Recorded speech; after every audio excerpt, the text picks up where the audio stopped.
reading from the Holy Gospel according to St. Luke.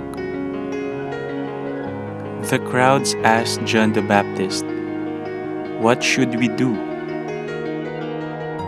He said to them in reply, "Whoever has 2 cloaks should share with the person who has none, and whoever has food should do likewise."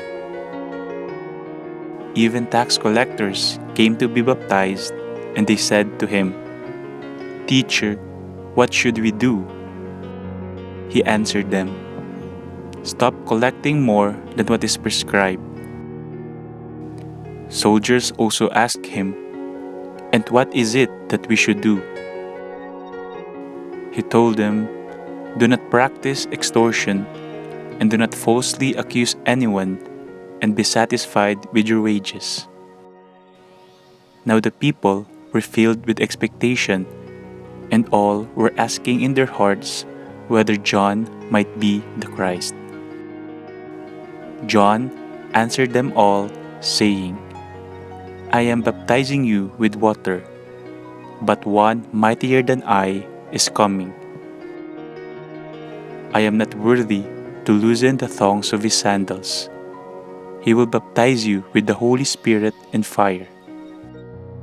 His winnowing fan is in his hand to clear his threshing floor and to gather the wheat into his barn, but the chaff he will burn with unquenchable fire."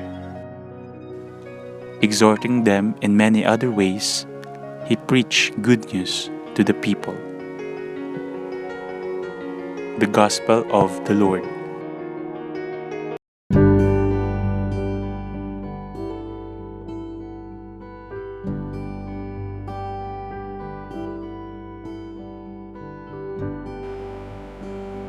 What should we do to be truly happy? What should we do? The latter is the same question asked by the crowds, the tax collectors, and soldiers to John the Baptist in today's Gospel. They have started to believe in John, who clarified his identity to them. "I am baptizing you with water, but one mightier than I is coming. I am not worthy to loosen the thongs of his sandals." Today, the third Sunday of Advent, is Gaudete Sunday, the Sunday of rejoicing. But what's the reason of our rejoicing? Pope Francis considers joy as the identity card of every Christian. For him, there is no Christian who is without joy. If there are, they are not truly Christians. At ano ang dahilan ng pagsasaya ng bawat Kristiyano? Ang alam ng karamihan, tayo'y nagbubunyi sapagkat nalalapit na ang Kapaskuhan. Ang ating pagunita sa pagdating ng ating Panginoong Jesucristo. Totoo din naman ito. But Christians celebrate Christmas not just as a plain remembrance of this grace we received, but also making it present in our everyday life.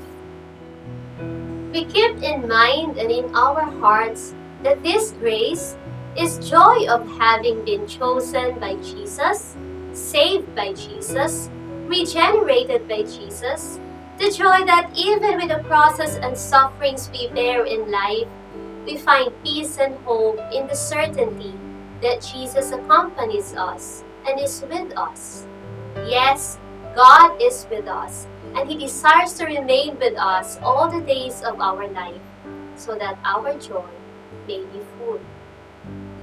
On our part, it is good to ponder the same question asked to John the Baptist. What should we do? How do we become truly happy and be heralds of joy in the world?